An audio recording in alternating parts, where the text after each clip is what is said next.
Hi, Rob here. Just wanted to talk to you quickly about the importance of being wise in your choice of friends and being wise in the people you take advice from. I'm going to show two examples here. One is found in 2 Samuel chapter 13 and talks about a man named Jonadab. It says, now this guy Anon fell in love with his sister and wanted to have relations with her. And Jonadab was the kind of friend you don't want to have. It says, but Onan had a very crafty friend, his cousin Jonadab. He was the son of David's brother. One day Jonadab said to Onan, "What is your trouble?" And after finding out what the trouble was, he gave him bad advice. He said, "Now pretend to be sick, and when the girl comes in, get food from her hand, grab her, take her, and make her your wife." Now, you know what the consequences of that is. It eventually led to his death and very much discord and a lot of pain and suffering. So everybody has a Jonadab in their life, someone whose advice you should not listen to. That crafty friend says, let's do this illegally, sneakily.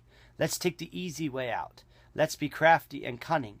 And that always leads to a bad result, will always, always, always end badly. And you will never, ever end up happy. In fact, it'll bring you misery. It said after he had his sister, he hated her. As much as he once loved her, he hated her. So it'll leave you to a situation that'll make you very unhappy and bitter and hate. And you'll ever wonder why you wanted that thing in the first place. Now, there was a man named Nathan who was a prophet.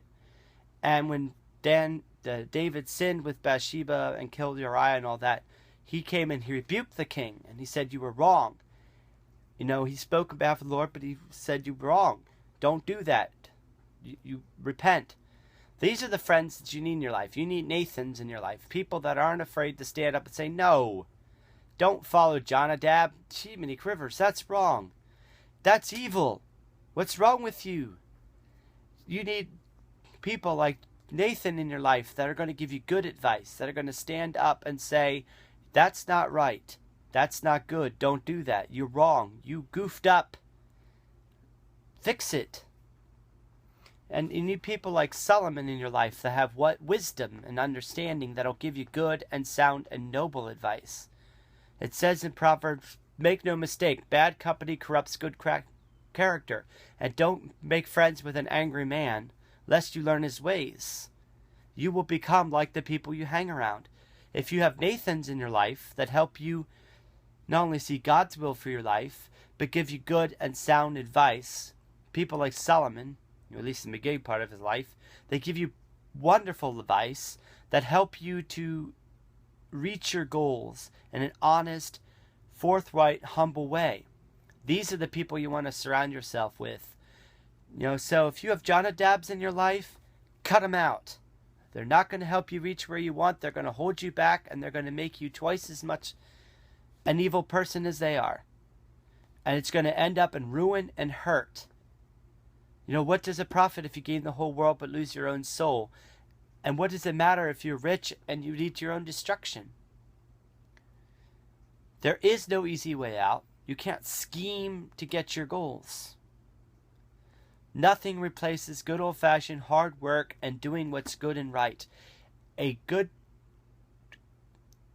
What's the word I'm looking for? A good reputation is worth more than gold or silver. Reputation matters. It goes before you. If you're a man of good reputation, a good report, people are going to trust you and you're going to go places. But if you're known as a schemer, as a narcissist, as a manipulative, distrustful person, they're not going to trust you. No one trusts a miser. Their heart's not with you. No one likes a miser. No one likes someone they know is gossiping behind them back. People know your character and they get a sense about you. So surround yourself with Nathans and Solomons and people that have your back. People who will tell you what they feel is good and right. People who will give you good advice and say no to the Jonadabs in your life. Cut them out. Have nothing to do with them because they're only going to drag you down. You know the Jonadabs, the ones who are going to say just have sex with every woman or guy as the case may be. Go and steal those riches. Rob other people. hack into other people's accounts. It's okay. Don't put your lot in with them. Don't have a common purse with them, because their end is ruin and their way is destruction. But have those godly people, those upright, moral people in your life that are going to say, look, let me show you by my example the way you should go. Let me show you how I did it. That'll show you the honest way to go about it, the hard-working way to go about it. Because that's how you'll succeed in life. It's by surrounding yourself with happy, positive people, with people that are going to keep you morally and ethically grounded. Because there is no easy way out, people. The easy way, broad is the way that leads to destruction, and there are many who go by it.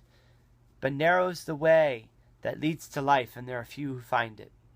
So that's my challenge to you this week. Get rid of those Jonadabs out of your life. Surround yourself with Nathans and Solomons and whoever else is going to help you get ahead. It's going to keep you grounded. It's going to be there for you in the good times and the bad times. Because I guarantee you, the Jonadabs, they're not going to be with you in the bad times. They're going to leave you alone because they can't manipulate you anymore. Because they have nothing they can get from you. But the Nathans in life, they're going to stick with you. And the thickness and that. Nathan rebuked the king, King David, when he was wrong. He was with them in the good times and he was with them in the bad times. Because true friends are with you thick and thin. And the Jonadabs in your life, they're not going to be with you when you go to jail because of your crimes or whatever they led you into. They're going to be the first ones to turn against you and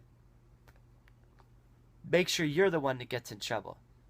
But the Nathans in life, they're going to stick with you. And they're going to stick by you through thick and thin. They're not going to say, I told you. They're going to rebuke you when necessary. They're going to reprove you when necessary.